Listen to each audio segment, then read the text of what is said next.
ఓం శ్రీ సద్గురు చరణారవిందాభ్యాం నమః. ఓం శ్రీ గణేశ శారదా సద్గురు మంగళమూర్తిభ్యో నమః. ఓం నమో భగవతే వేదవ్యాసాయ నమః. ఓం నమః ప్రణవార్థాయ శుద్ధ జ్ఞానైకమూర్తయే నిర్మలాయ ప్రశాంతాయ దక్షిణామూర్తయే నమః. ఓం ఈశ్వరో గురురాత్మేతి మూర్తిభేద విభాగినే వ్యోమవద్వ్యాప్తదేహాయ దక్షిణామూర్తయే నమః. శ్రీ గురుగీత ద్వితీయోధ్యాయము. అంటే గురువు యొక్క ఆశ్రమం నందు ఎటువంటి ముత్తు పదార్థాలను కూడా అభ్యసించకూడదు. అవి అభ్యసించినట్లయితే ధ్యానంలో ఎక్కువ సమయం ఉండవచ్చు అని చెప్పేటువంటి కొంతమంది చెప్తూ ఉంటారు. ఆ విషయాలను కూడా ఎప్పటికీ కూడా నమ్మకూడదు. అంతేకాదు, మరి దురాచారాలను ఎప్పుడూ ఎక్కడా కూడా చేయనేకూడదు. ఇలా ఉంటే గురుకులం యొక్క ఆశ్రమంలో చేయకూడదు అని మరి ఇంకా ప్రత్యేకంగా చెప్పుకోవాలా అంటే అవసరమే లేదు. ఆశ్రమానికి పవిత్రులవడానికే కదా వచ్చాము. అలా వచ్చి కూడా రహస్యంగా మొదట అంటే గురువు యొక్క ఆశ్రమానికి రాకముందు వానికి అలవాటు ఉన్నటువంటి కొన్ని దురలవాట్లు ఏమాత్రమూ విడిచిపెట్టలేరు. అందుకోసము ఇటువంటి గొప్పదైనటువంటి ఉపదేశాన్ని చేస్తూ ఉన్నారు. అంత మాత్రమే కాదు, ఆశ్రమంలో చేరడం అనేటువంటిది తన యొక్క పాపాలను పోగొట్టుకోవడము అని ఏమాత్రము మరువకూడదు.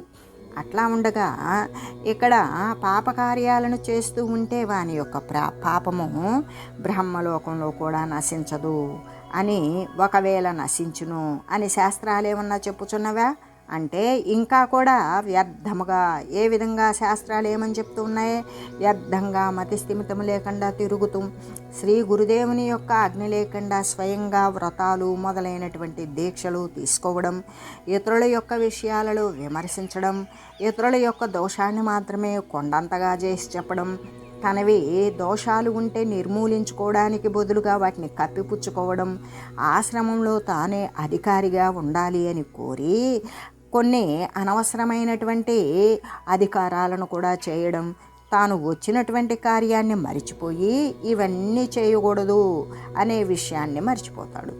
ఇందువలన ఇదివరకన్నా కూడా చాలా అపవిత్రుడే అయిపోతూ ఉన్నాడు. శ్రీ గురుదేవుని యొక్క ఆజ్ఞను స్వయంగా చేయక అశ్రద్ధ చేత, పరుల చేత మాత్రమే చేయించడం అనేది ఎవ్వరూ ఎప్పటికీ చేయకూడదు. ఈ విషయంగా నిరంతరము కూడా ఎల్లవేళలా శ్రీ సద్గురుదేవుని యొక్క ఆదేశానుసారంగా ఎవరైతే మరి ప్రవర్తిల్లుతారో అటువంటి నడతగలిగినటువంటి వానికి భక్తి, దాని ద్వారా విరక్తి, దాని ద్వారా జ్ఞానము అనేవి మరి లబ్ధి పొందుతాడు. ఆ పొంది మరి ప్రకాశిస్తూ శ్రీ సద్గురుదేవుని యొక్క శాసనము, శ్రీ సద్గురుదేవుని యొక్క ఆదేశానుసారము ఆ గురుదేవుడు ఏ విధంగా నడవమని, ప్రవర్తిల్లమని తెలియజేస్తాడో, ఏ ప్రయత్నం ద్వారా ఎటు పయనించమని తెలియజేస్తాడో దానిని అనుసరిస్తూ ఏమాత్రము కూడా దానిని మరచక, ఉల్లంఘించక, దానిని ఏమాత్రము కూడా నిర్లక్ష్యము అనేటువంటిది లేకుండా వాడు తన యొక్క స్థితిని పవిత్రీకరించుకోవాలి. అందుకే పరమున కంటెను తెలిపిన గురుడే అధికుండుగాన గురు భక్తుండున్, గురుడే బ్రహ్మయు విష్ణువు, గురుడే శివుడింద్రుడంచు గొల్వగవలయున్. ఎందుకు ఏ పరతత్వం అయితే ఉన్నదో దానిని గురించి తెలిపినటువంటి వాడు గురుడు.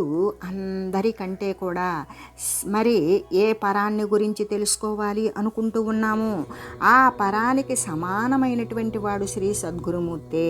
అందుకే గురుడు అధికుడు కాబట్టి మరి గురు భక్తుడైనటువంటి వాడు ఏం చేస్తాడు, గురుడే బ్రహ్మము అనుకుంటాడు, గురుడే విష్ణువు. ఎందుకు, ఈ జ్ఞానాన్ని పుట్టించింది గురుడు, ఈ జ్ఞానాన్ని వృద్ధి చేసింది గురుడు విష్ణుమూర్తి అయి, ఈ జ్ఞానాన్ని నశింపజేసే పరమాత్మతత్వానికి, అంటే జ్ఞానము నశించి విజ్ఞానంగా మారినప్పుడు ఆ యొక్క అనుభూతి స్థానమే పరమాత్మ స్వరూపం. ఆ విధంగా సృష్టి, స్థితి, లయము అనే విషయాలకు బ్రహ్మ, విష్ణు, ఈశ్వరుడు అయి ఉన్నటువంటి వాడు శ్రీ సద్గురుదేవుడే అనే విషయాన్ని మరవక ఆయనను ఎల్లవేళలా కొలుస్తూ ఆయన యొక్క ఆదేశాలను అనుసరిస్తూ చెప్తూ ఉండాలి. అదే మంచి శిష్యుడైనటువంటి వాడైతే ఏం చేస్తాడు? వెలది పరులు దూర వినరాదు, గురునిదా దూరరాదు, ఆజ్ఞ మేరరాదు, గురుడు మదిని నొప్పకుండన దెద్దియు చేయరాదు మంచి శిష్యుడైనా. అంటే గొప్ప శిష్యుడైనటువంటి వాడు, గురుభక్తి కలిగినటువంటి శిష్యుడైన వాడు, ఆ గురుమూర్తిని అనుసరించేటువంటి శిష్యుడైన వాడు వెలది పొరులు దూరరాదు. అంటే ఇతరులు ఎవరైనా సరే ఏదైనా చెడు మాటలు మాట్లాడుతూ ఉంటే వాటిని దూరి వినకూడదు. అంతేకాదు గురుని దూరరాదు, తన గురుని గురించి ఎవరైనా సరే చెడుగా చెప్తుంటే తను వినకూడదు. తన గురుదేవుని, తను నమ్మి వచ్చినటువంటి సద్గురుమూర్తిని తాను ఎప్పటికీ కూడా నిందించరాదు. ఆయన యొక్క ఆజ్ఞను ఉల్లంఘించకూడదు. ఉల్లంఘిస్తే వచ్చేటువంటి పరిస్థితి ఏంటి? నిర్జలమైనటువంటి, అంటే నీరే లేనటువంటి ప్రదేశంలో బ్రహ్మరాక్షసుడై పుడతాడని మనం ముందు చెప్పుకుని ఉన్నాం.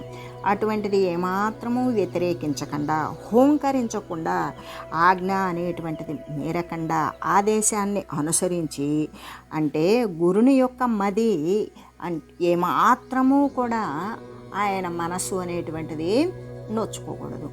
ఏంటి అంత సద్గురుమూర్తి, ఇంద్రియ నిగ్రహాలు కలిగినటువంటి ఆయన మనసు నొచ్చుకుంటుందా అనేటువంటి శంక మనకు కలగొచ్చు. కానీ ఇక్కడ ఆయన మనసు నొచ్చుకుంటుందో లేదో, ఎందుకంటే శ్రీ సద్గురుమూర్తిని గురించి మనం ఇంత అని అంచనా వేయలేం, వారిని గురించి ఇంత అని కొలమానం మనం చేయలేం. కానీ ఇక్కడ వచ్చిన విషయం ఏమిటి అంటే శ్రీ సద్గురుదేవునికి ఎప్పుడూ కూడా ఎదురు మాట్లాడడం, ఉల్లంఘించడం, నిర్లక్ష్య వైఖరి అనేటువంటిది చేయకూడదు. అది చేసినప్పుడు ఏమవుతుంది? గురుడు మది నొప్పకుండా. అంటే గురుడు ఎక్కడున్నాడు అంటే మన యందే మరి అధివసించి ఉన్నాడు. అప్పుడు మన మనసు ఎదురెరిగినప్పుడు మన మనసు మొరాయిస్తుంది. మొరాయించినప్పుడు చెడ్డ త్రోవ పడుతుంది. అప్పటిదాకా మనం ప్రోధి చేసుకున్నటువంటి ఏ సువాసనలు అయితే ఉన్నాయో అవన్నీ నశించిపోయి మళ్ళీ దుష్టవాసనల చెంతకే మళ్ళీ వెళ్తుంది. అటువంటి దుష్టవాసనలు శ్రీ సద్గురుదేవుని యొక్క ఆశ్రయం ద్వారా, ఆ ఆశ్రయం ద్వారా మనం ఏం చేసాం? దుష్టవాసనలను దూరీకరించుకొని జ్ఞాన మార్గానికి వచ్చి మళ్ళీ ఎప్పుడు ఇతరులు చెప్పినటువంటి విషయాలను గురించి విని శ్రీ సద్గురుమూర్తిని మనం చాటుమాటుగా నిందింపజేసి ఆయనపై మానసికమైనటువంటి చెడు సంకల్పం కలిగి ఉన్నప్పటికీ అది క్రియారూపంలో, వాగింద్రియ రూపంలో రాకపోయినా చెడుగా ఆహా అని ఎవరైనా సరే కొద్దిపాటి చెడు సంకల్పం కలిగి ఉన్నా అటువంటి వాడు నిజంగా కూడా బ్రహ్మరాక్షసుడై పుడతాడు. ఎందుకు? వాడి మనసు భూమి కంటే కూడా దిగిపోయి రసాతలంలో పడిపోయింది.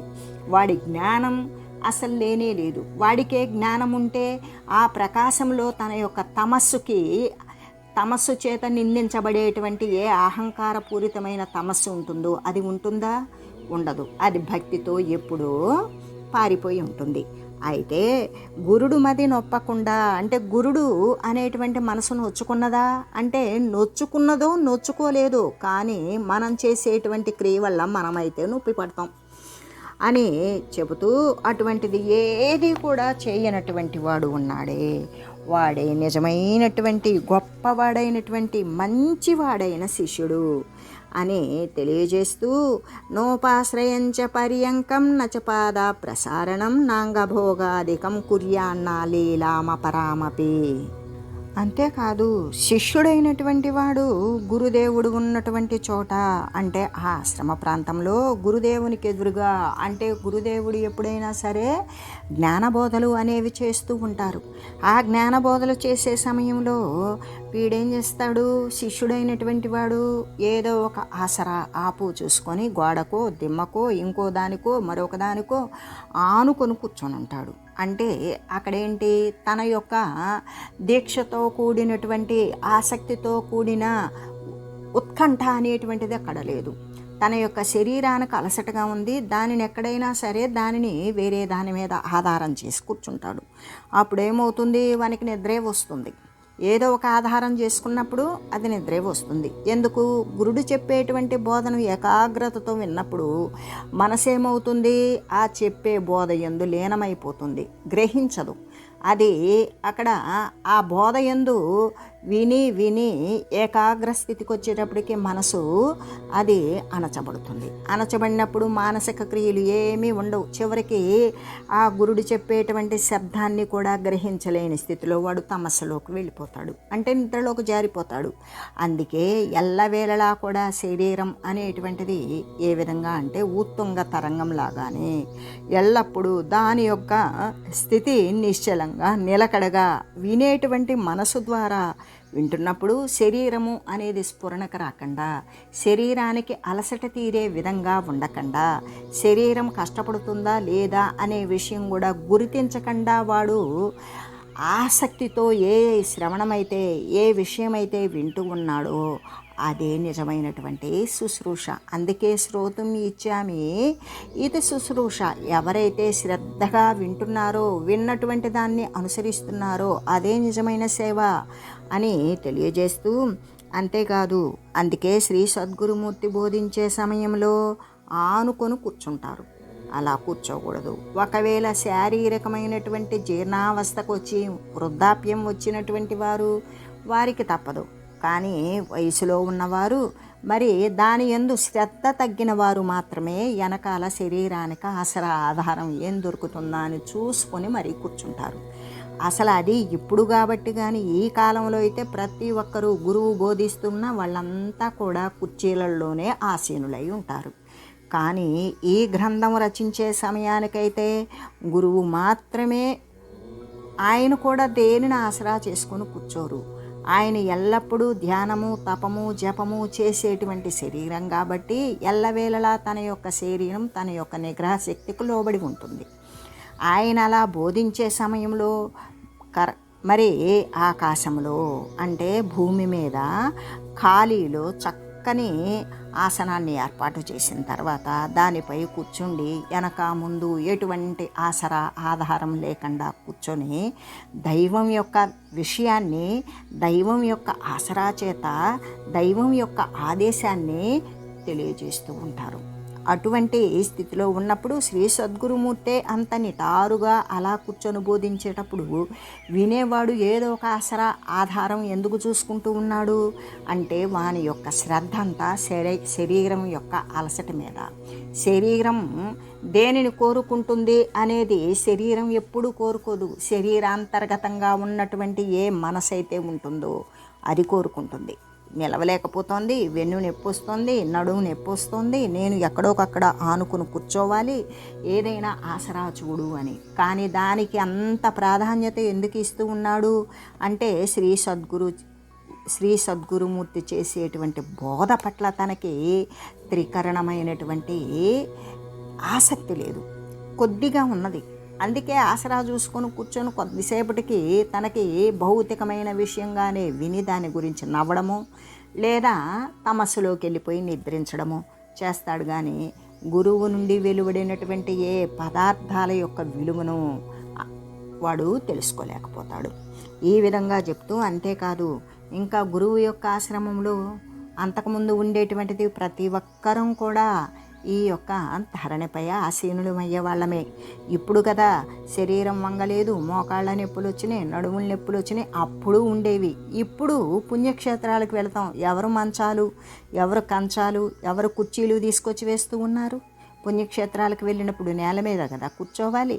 మరి కానీ ఇంకా కొందరు ఏం చేస్తున్నారు, పుణ్యక్షేత్రాలలో ఉన్నటువంటి రూమ్స్ రెంట్కు తీసుకొని అక్కడ మంచాల మీద శయనిస్తూ ఆసీనులవుతూ ఉన్నారు.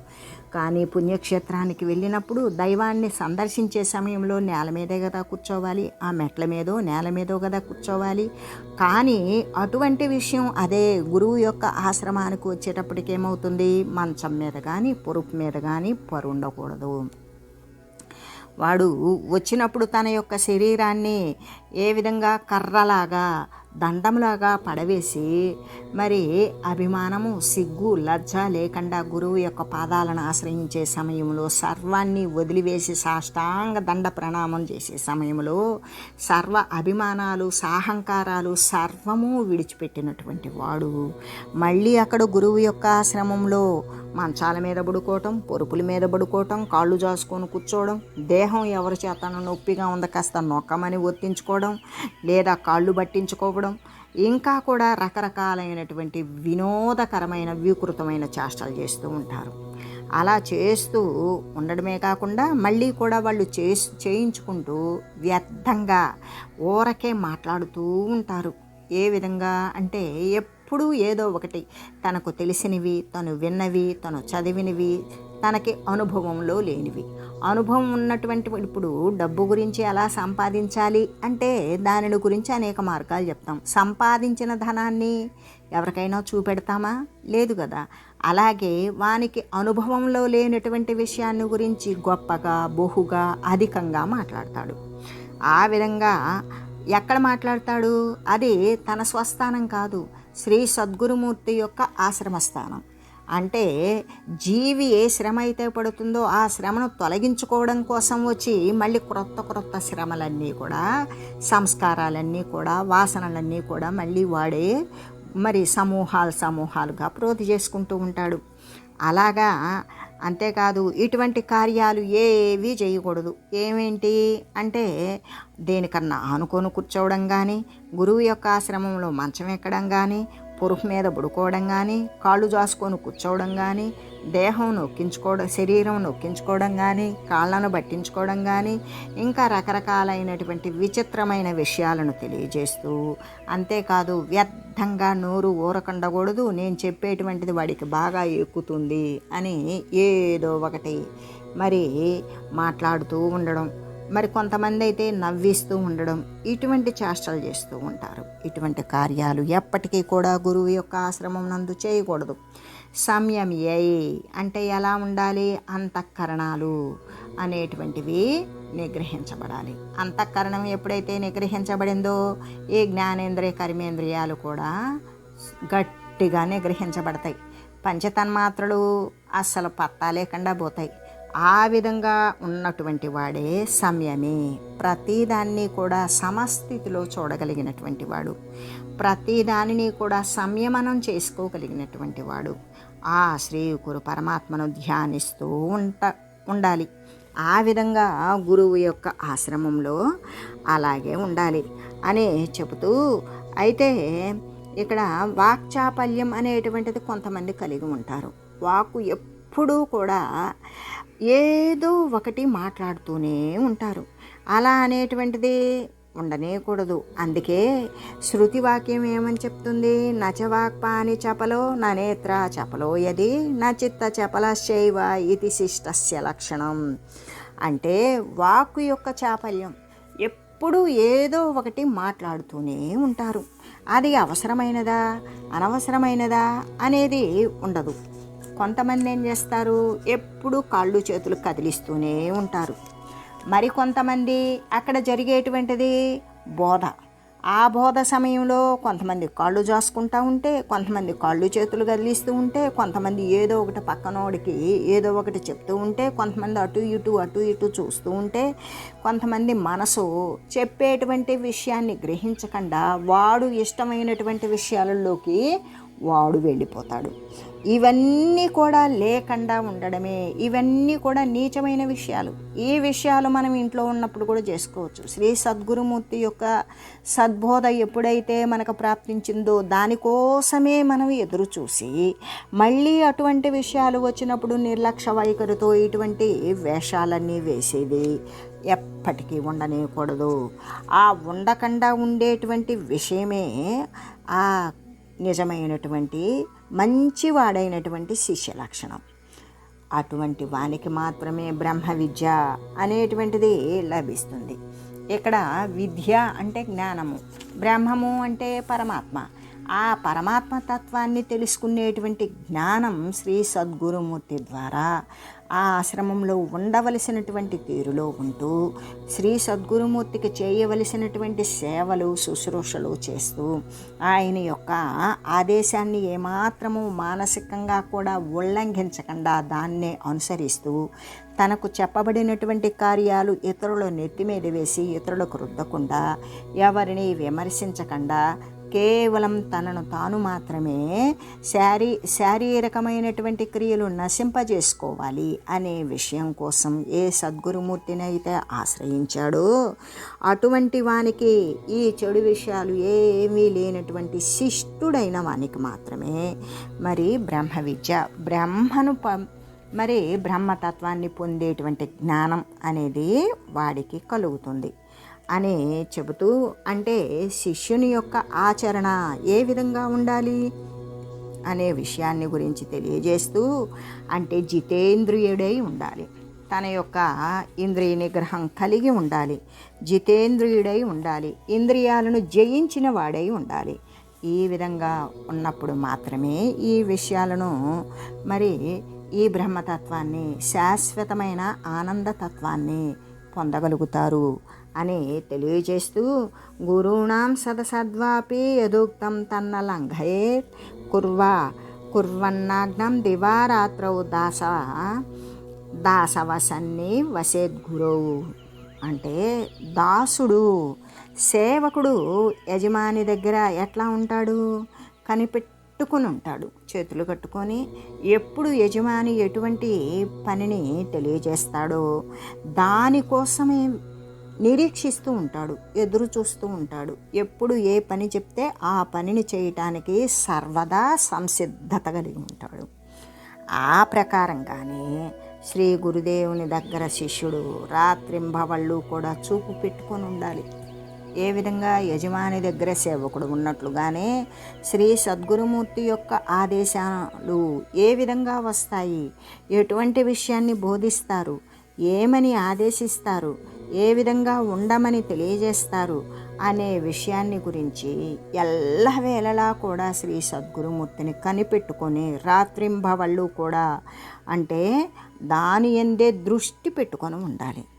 ఏ విధంగా అంటే మరి పొంచి ఎలుకకై మార్జాలం ఉన్నట్లు ఆశ లేనిది గుర్తు మరి సత్శిష్యునికి.